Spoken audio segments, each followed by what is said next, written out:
Hello, Maranatha. This is Pastor Jay. Welcome back to Intelligent Faith 315. This is part 2 in our series, 5 Unique Features of the Christian Worldview. 5 reasons, 5 aspects that set the Christian worldview absolutely apart from the 25 or so world religions. If you remember, last time we covered the fact that Christianity is verifiable. It not only encourages to be verified, but it also is able to be verified through at least 3 areas. We talked about the facts of history, the artifacts of archaeology, and the predictions of prophecy. Many other areas, but we just basically highlighted those 3.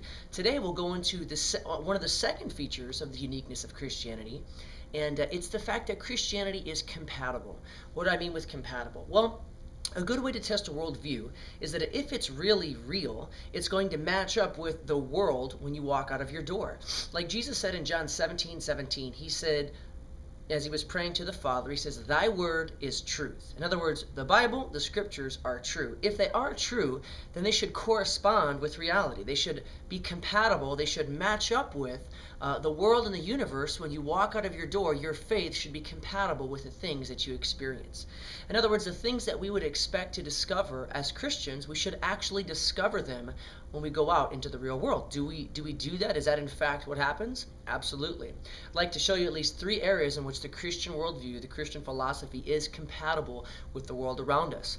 Area number 1, we would expect to find laws of nature. Why? Because God is an intelligent designer. He has crafted and shaped the universe and the world, and we would expect to find aspects of fine-tuning, aspects of design in the world, and we actually do.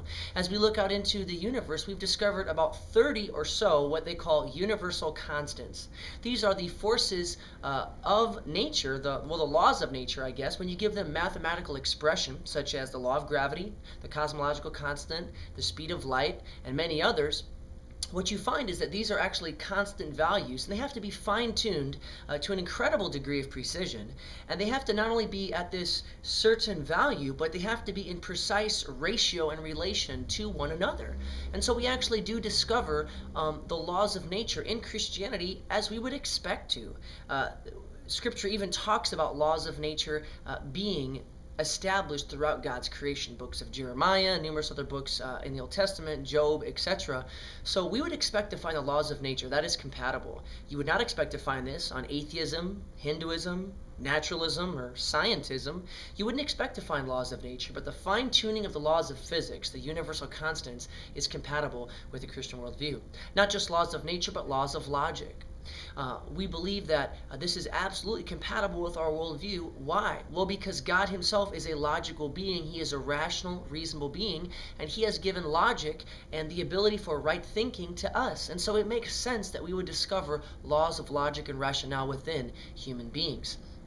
For example, the law of identity, that I am me and you are you. A thing is identical unto itself. The law of existence, that I am. The law of non-contradiction, that A cannot be A and non-A at the same time and in the same sense. The law of the excluded middle, the law of rational inference. There's about 12 or so laws of logic. They're called first principles or foundations, and we would expect to find these within human rationale out in the world according to a Christian worldview. God is a rational being. He has made us as rational beings. Again, atheism, naturalism cannot explain this. Logic is an immaterial quality. How could animated mud or dirt or non-living chemicals give rise to logic? How could you get reason from non-reason? It wouldn't make sense. So it is compatible with Christianity. And finally, the laws of morality. We would expect to find in the universe moral agents. Why? Because God himself is a moral being. He is all good, he is perfect, he is all loving, and he is a moral lawgiver who has put a moral law inside of us. And so we would expect to find objective morality, moral law inside of his human creation. And this is exactly what we find. Regardless of race, religion, creed, geography, time period of history, the world knows it's wrong to steal, to murder, to eat little children, to rape, etc. Why? Why do we find an objective morality, an objective moral law within humanity? Well, we find an objective moral law because there is a moral law giver.